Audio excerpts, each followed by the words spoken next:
नमस्कार दोस्तों, स्वागत है आपका अपने चैनल मेरा एग्जामगढ़ में। आज हम बात करने वाले हैं 14 अगस्त के करंट अफेयर्स की। उससे रिलेटेड जो भी करंट अफेयर आएगा और उससे स्टैटिक जीके जो बनेगा उस पर हम डिस्कस करेंगे। तो उसको वीडियो को आखिर तक देखें, आपके एग्ज़ाम के लिए बहुत ही बेनिफिशियल रहेगा। और जो साथी इस चैनल से पहली बार जुड़ रहे हो वो इसको सब्सक्राइब कर लें और पसंद आए तो लाइक और शेयर करें। आइए बढ़ते हैं अपने आज के क्वेश्चंस की तरफ। पहला क्वेश्चन है, हाल ही में कौन सा राज्य अमृत स्कीम में पहले स्थान पर रहा? कर्नाटक, केरल, आंध्र प्रदेश, उड़ीसा। तो इसका जो सही उत्तर है वो है उड़ीसा। आइए बात करते हैं, अमृत स्कीम क्या है?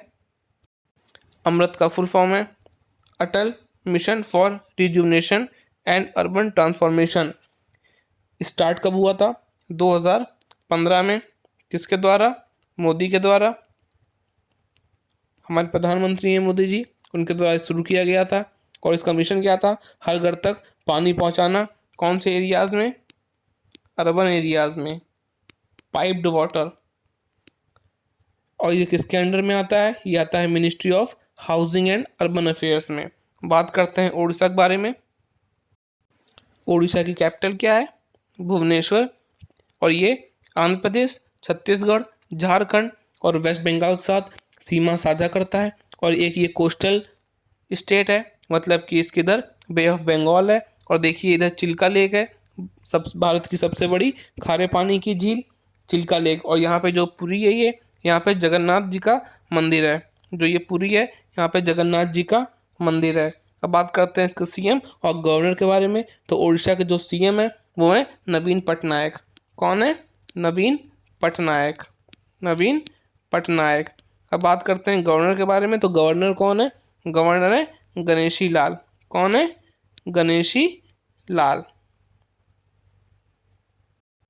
दूसरा क्वेश्चन है, कौन सा राज्य अक्टूबर 2020 से अरुणोदय योजना शुरू करने वाला है? असम, सिक्किम, मिजोरम या नागालैंड। तो इसका जो सही उत्तर है वो है असम। अरुणोदय स्कीम क्या है? इसमें 17 लाख लोगों को डायरेक्ट बेनिफिट ट्रांसफर होगा। डायरेक्ट बेनिफिट मतलब कि प्रत्यक्ष लाभ हस्तांतरण होगा। इनमें कितने रुपए मिलेंगे? 830 रुपये मिलेंगे, कि जिससे वो अपने खाने पीने की ज़रूरी चीज़ें खरीद सकें। ये एक वेलफेयर स्कीम है। जो लोग समृद्ध नहीं हैं उनके लिए स्कीम चलाई गई है असम के द्वारा। आइए बात करते हैं असम के ऊपर। असम की बात करें तो इससे कैपिटल है दिसपुर। किसके साथ सीमा साझा करता है? ऊपर है अरुणाचल प्रदेश, इधर है वेस्ट बंगाल, इधर है मेघालय, ये रहा मणिपुर, नागालैंड, मिजोरम और त्रिपुरा के साथ में सीमा साझा करता है। ब्रह्मपुत्र नदी ये आती है यहाँ से। सबसे बड़ा जो नदी का जो द्वीप बनाती है वो ब्रह्मपुत्र नदी बनाती है, असम में ही बनाती है। कौन सा? माजुली द्वीप। ये रहा माजुली द्वीप। बात करते हैं असम के सीएम और गवर्नर कौन है। तो असम के जो सीएम है वो है सर्बानंद सोनोवाल। कौन है? सर्बानंद सोनोवाल। सर्बानंद सोनोवाल। गवर्नर कौन से हैं? गवर्नर हैं जगदीश मुखी। कौन है? जगदीश मुखी। जगदीश मुखी। आइए बात करते हैं अगले क्वेश्चन की। अगला क्वेश्चन है, विश्व युवा दिवस कब मनाया जाता है? 11 अगस्त, 12 अगस्त, 13 अगस्त या फिर 14 अगस्त। सही उत्तर है इसका 12 अगस्त। इस बार इसकी थीम क्या थी? थीम थी इसकी youth engagement. Youth engagement for global action. Youth engagement for global action, इस थीम को याद रखिएगा। ये डे किसकी तरफ से मनाया जाता है? यूएन की तरफ से ये एक अंतर्राष्ट्रीय दिन घोषित किया गया है, विश्व युवा दिवस। बात करते हैं यूएन के ऊपर। ये है यूएन का हेडक्वार्टर। यूएन की स्थापना कब हुई थी? 24 अक्टूबर 2000, सॉरी 2000 नहीं, ये हुई थी 1945 में। 1945 में क्यों हुई थी?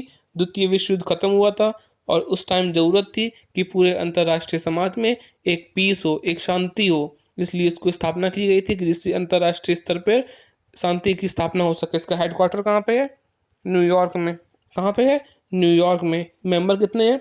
193। सेक्रेटरी जनरल कौन है इसके? Antonio Guterres. कौन है?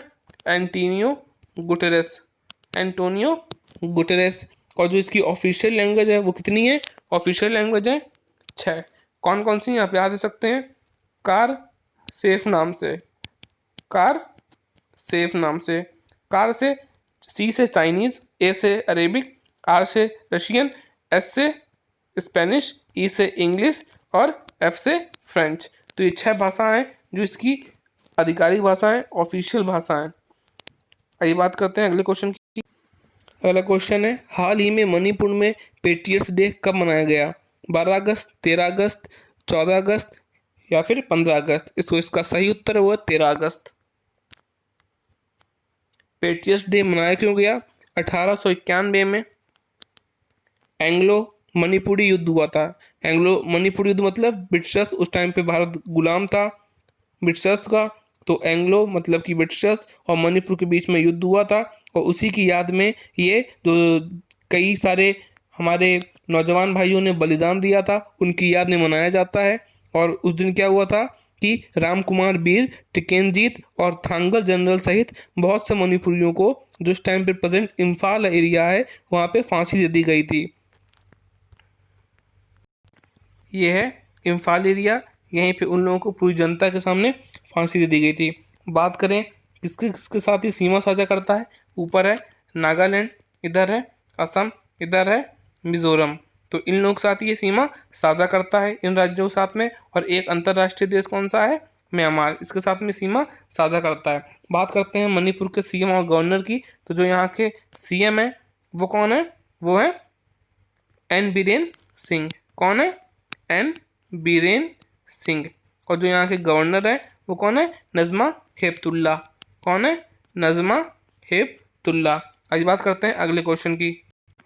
हाल ही में किस देश ने बांग्लादेश के लिए 3.1 बिलियन डॉलर के अपने सबसे बड़े ऋण पैकेज पर हस्ताक्षर किए हैं? भारत, अमेरिका, जापान या फिर चीन? तो इसका जो सही उत्तर हो जाएगा वो है जापान। बात करते हैं बांग्लादेश और जापान के बारे में। ये है बांग्लादेश। बांग्लादेश की कैपिटल क्या है? ढाका। गंगा यहाँ पे एंटर करती है और यहाँ पे ब्रह्मपुत्र मिलती है, और यहाँ पे आके ये विश्व का सबसे बड़ा डेल्टा बनाती है। इसका नाम क्या है? ब्रह्मपुत्र। यहाँ पे गंगा साथ मिलकर बनाती है सुंदरबन डेल्टा। कौन सा? सुंदरबन डेल्टा। बात करें यहाँ की करेंसी के बारे में, तो करेंसी यहाँ की बांग्लादेशी टका। बांग्लादेशी टका। ये आज़ाद कब हुआ था? 1971 में। कब? 1971 में ये पाकिस्तान से अलग हो गया था। बात करें यहाँ की सीएम और मतलब कि पीएम और प्रेसिडेंट के बारे में, तो पीएम है यहाँ की शेख हसीना। कौन है? शेख हसीना। प्रेसिडेंट कौन है यहाँ के? प्रेसिडेंट है यहाँ के अब्दुल हामिद। कौन है? अब्दुल हामिद। अब्दुल हामिद। बात करें जापान की, यह है जापान। जापान की कैपिटल क्या है? टोक्यो। इसके जो मेन मेन आइलैंड है मतलब कि द्वीप हैं, कौन से हैं? होन्शु, शिकोकू, क्यूशु, ये हैं इनसे इम्पोर्टेंट द्वीप। बात करें यहाँ के अगर पीएम के बारे में, तो पीएम कौन है? Shinzo Abe. कौन है? Shinzo Abe. यहाँ की मुद्रा कौन सी है? जापानी येन। मुद्रा क्या नाम है? जापानी येन। इधर पड़ता है सी ऑफ जापान। इधर है कोरिया स्टेट, और कोरिया स्टेट के ऊपर है साउथ कोरिया। इधर साइड है येलो सी, यहाँ पड़ता है ईस्ट चाइना सी। इधर है पैसिफिक ओशियन। बात करें यहाँ पे अगर नागासाकी, ये नागासाकी और हिरोशिमा की, तो नागासाकी पे बम गिराया गया था। कब गिराया गया था? 6 अगस्त को। यहाँ पे गिराया गया था 9 अगस्त को। यहाँ पे कौन सा गिराया गया था? बम का नाम क्या था? तो यहाँ के बम का नाम था लिटिल बॉय। और जो यहाँ गिराया गया था उसका नाम क्या था? Fat man. किसने गिराया था? अमेरिका ने। कब गिराया था? विश्व युद्ध के समय गिराया गया था। अगला क्वेश्चन है, हाल ही में आईआईटी रुड़की ने निम्नलिखित में से किसके साथ 2 नए सर्टिफिकेट प्रोग्राम शुरू किए हैं? Sharma academy, skill share, Coursera या फिर निश्चय अकादमी? तो इसका जो सही उत्तर है वो है कोर्सेरा। किस लिए साइन किए गए हैं? ये एआई मतलब कि आर्टिफिशियल इंटेलिजेंस, कृत्रिम बुद्धिमत्ता और मशीन लर्निंग। मशीन लर्निंग और जो तीसरा क्या है? Data science. इन तीनों से रिलेटेड 2 सर्टिफिकेट इन दोनों के बीच में साइन किए गए हैं। कोर्सेरा के पास 65 मिलियन शिक्षार्थी हैं। कितने हैं? 65 मिलियन जो शिक्षा ले रहे हैं, और भारत के इसमें कितने हैं? 8.7 मिलियन। आइए बढ़ते हैं अगले क्वेश्चन की तरफ। हाल ही में aerospace startup Skyroot Aerospace द्वारा सफलतापूर्वक परीक्षण किए गए अपने स्टेज रॉकेट इंजन का नाम क्या है? अग्नि, पृथ्वी, रमण या विराट? तो इसका जो सही उत्तर है वो है रमण। आइए बढ़ते हैं अगले क्वेश्चन की तरफ। हाल ही में किस देश ने पाकिस्तान को ऋण और संबंध से आपूर्ति समाप्त कर दी है? माफ कीजिएगा, यहाँ होगा संबद्ध तेल। यहाँ क्या होगा? संबद्ध तेल। संबद्ध तेल किसने आपूर्ति खत्म कर दी है? ईरान, ओमान, सऊदी अरब या फिर इराक? तो इसका जो सही उत्तर है वो है सऊदी अरब। बात करें सऊदी अरब की, ये है सऊदी अरब। सऊदी अरब की कैपिटल क्या है? रियाद। कैपिटल क्या है? रियाद। यहाँ करेंसी क्या है? Saudi riyal. करेंसी कौन सी है? Saudi riyal. पाकिस्तान की बात करें तो पाकिस्तान की राजधानी है इस्लामाबाद और मुद्रा है पाकिस्तानी रुपया। ये यहाँ पे विवाद क्यों हुआ, क्यों खत्म की गई? क्योंकि इस्लामाबाद की यह आलोचना थी कि रियाद जो है आईओसी मतलब कि बहु संगठन इस्लामिक सहयोग संगठन में इसका साथ नहीं दे रहा है। इसी की वजह से दोनों मतभेद हुए और उसने आपूर्ति बंद कर दी। आइए बात करते हैं अगले को। हाल ही में नितिन गडकरी द्वारा अतुल नामक माइक्रोवेव उपकरण का अनावरण कहाँ किया गया? जयपुर, भोपाल, लखनऊ या फिर नागपुर? तो इसका जो सही उत्तर है वो है नागपुर। नाम क्या है? अतुल। नितिन गडकरी कौन है? तो ये है सड़क परिवहन और राजमार्ग और सूक्ष्म लघु और मध्यम उद्यम के मिनिस्टर हैं, मतलब कि MSME। और राजमार्ग मतलब कि जो नेशनल हाईवे होते हैं उसके भी मिनिस्टर है ये, उस मिनिस्ट्री के। यहाँ पे नागपुर में क्या हुआ था? इन्होंने अतुल नामक माइक्रोवेव उपकरण का अनावरण किया है जो केवल 30 सेकंड में किसी भी परिसर को कीटाणु शोधन कर सकता है। ये किससे मिलके बनी है? ये DRDO के साथ बना है। DRDO ने इसको बनाया है। कोविड-19 के टाइम पे बहुत ही बड़ी उपलब्धि है ये 30 सेकंड में किसी भी परिसर को कीटाणु शोधन कर सकता है। अभी बात करते हैं DRDO के बारे में। DRDO की फॉर्मेशन कब हुई थी? DRDO की फॉर्मेशन हुई थी 1958 में। कब हुई थी? 1958 में। इसका हेडक्वार्टर कहाँ पे है? न्यू दिल्ली। कहाँ पे है? न्यू दिल्ली में। और इसके चेयरमैन कौन है? तो इसके चेयरमैन है जी सतीश रेड्डी। कौन है? जी सतीश रेड्डी। अगला क्वेश्चन है, हाल ही में कितनी महिला पुलिस अधिकारियों को केंद्रीय गृह मंत्रालय के medal for excellence in investigation से सम्मानित किया गया है? 12, 15, 19 या फिर 21? तो इसका जो सही उत्तर है वो है 21। Medal for excellence in investigation total 121 police कर्मियों को मिला है, जिसमें से कि 21 जो हैं वो महिलाएं हैं। सीबीआई के 10 अफसरों को 15 सीबीआई के और 10 मध्य प्रदेश के अफसरों को मिला है।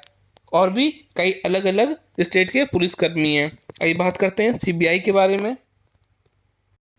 सीबीआई का फुल फॉर्म है सेंट्रल ब्यूरो ऑफ इन्वेस्टिगेशन। क्या नाम है? Central bureau of investigation. बात करते हैं बनी कब थी? तो ये बनी थी 1963 में। कब बनी थी? 1963 में। हेडक्वार्टर कहाँ पे है? न्यू दिल्ली। कहाँ पे है? न्यू दिल्ली में। और जो इसके डायरेक्टर हैं वो हैं ऋषि कुमार शुक्ला। कौन है? ऋषि कुमार शुक्ला। आइए बढ़ते हैं अगले क्वेश्चन की तरफ। तो क्वेश्चन है, डैक ने मतलब कि DAC डिफेंस एक्विजिशन काउंसिल ने निम्नलिखित में से किस से बेसिक ट्रेनर विमान की खरीद को मंजूरी दी है? DRDO, HAL, सेल या फिर बेल? तो इसका जो सही उत्तर है वो है HAL। बात करते हैं HAL के बारे में। तो HAL मतलब कि हिंदुस्तान एरोनॉटिक्स लिमिटेड। इसकी फॉर्मेशन कब हुई? इसकी फॉर्मेशन हुई 1940 में। और इसका हेडक्वार्टर कहाँ पे है? हेडक्वार्टर है इसका हैदराबाद में। कहाँ पे है? हैदराबाद में। और जिसके चेयरमैन है वो है श्री R माधवन। कौन है चेयरमैन? चेयरमैन है इसके, चेयरमैन है श्री R माधवन। बात करते हैं अगले क्वेश्चन की। अगला क्वेश्चन है, एरो 2 नामक मिसाइल डिफेंस सिस्टम किस देश का है? इजराइल, इराक, ईरान या फिर सऊदी अरब? तो इसका जो सही उत्तर है वो है इजराइल। तो इजराइल की जो कैपिटल है वो है जेरूसलम। ये देखिए यहाँ पड़ता है डेड सी सबसे जो नीचे का बिंदु है डेड सी, वो है सबसे गहराई में जो झील है वो डेड सी है। इधर पड़ता है मेडिटेरियन सी, इधर पड़ता है इजिप्ट, ये सिनाई पेनिनसुला, ये है रेड सी, ये है जॉर्डन, इधर है सीरिया, ये है गजा सिटी। इसका लिखे विवाद चल रहा है, पैलेस्टीन और इसराइल के बीच में गजा कॉन्फ्लिक्ट चल रहा है। इसके जो अगर बात करें करेंसी की तो है इजरायली शेकिल। कौन सी है? इजरायली शेकिल। पीएम कौन है? Benjamin Netanyahu. कौन है? Benjamin Netanyahu. और जो अगर बात करें हम इसके प्रेसिडेंट की तो रियूवेन रिवलिन। कौन से हैं? रियूवेन रिवलिन। अभी बात करते हैं अगले क्वेश्चन की। अगला क्वेश्चन है अरुणोदय नामक स्कीम किस राज्य की है? असम, त्रिपुरा, मिजोरम या मेघालय? तो इसका जो सही उत्तर है वो है असम। असम के बारे में मैं आप लोगों को बता चुका हूँ। तो जो ये अरुणोदय स्कीम है, ये स्कीम है जो महिला होती हैं उनके फाइनेंशियल एम्पावरमेंट के लिए। अगला क्वेश्चन है हाल ही में किस देश में फ्रेंच भाषा का कोर्स संसद में लॉन्च किया गया? भारत, पाकिस्तान, श्रीलंका या मालदीव? तो इसका जो सही उत्तर है वो है भारत। 57 जो इस यहाँ पे ऑफिशियल्स हैं, अधिकारी हैं, उन्होंने इस कोर्स के लिए रजिस्टर भी करवा लिया है। अभी बात करते हैं अगले क्वेश्चन की। अगला क्वेश्चन है हाल ही में most valuable player of the year कौन बने? Lionel Messi, Roger Federer, Cristiano Ronaldo या फिर विराट कोहली? तो इसका जो सही उत्तर है वो है क्रिस्टियानो रोनाल्डो। बात करते हैं ये कहाँ के हैं, तो ये रहने वाले हैं पोर्तुगल के। पोर्तुगल की राजधानी क्या है? लिस्बन। कौन सी है? लिस्बन। और जो यहाँ की अगर बात करें हम कि ये किस खेल से संबंधित है, तो ये फुटबॉल से संबंधित है। और इसकी करेंसी क्या है पोर्तुगल की? तो पोर्तुगल की करेंसी है यूरो। क्या है? यूरो। पीएम कौन से हैं? Antonio Costa. क्या नाम है? Antonio Costa. तो आज के लिए इतने ही क्वेश्चन। आप लोग लगातार पढ़ाई जारी रखिए। जितने भी एग्जाम पेंडिंग है और जो वैकेंसी आने वाली हैं बहुत जल्दी वो पूरी होंगी, इसलिए आप लगातार करंट अफेयर्स और जो बाकी सब्जेक्ट्स हैं उस पर ध्यान देते रहिए। जय हिंद, जय भारत।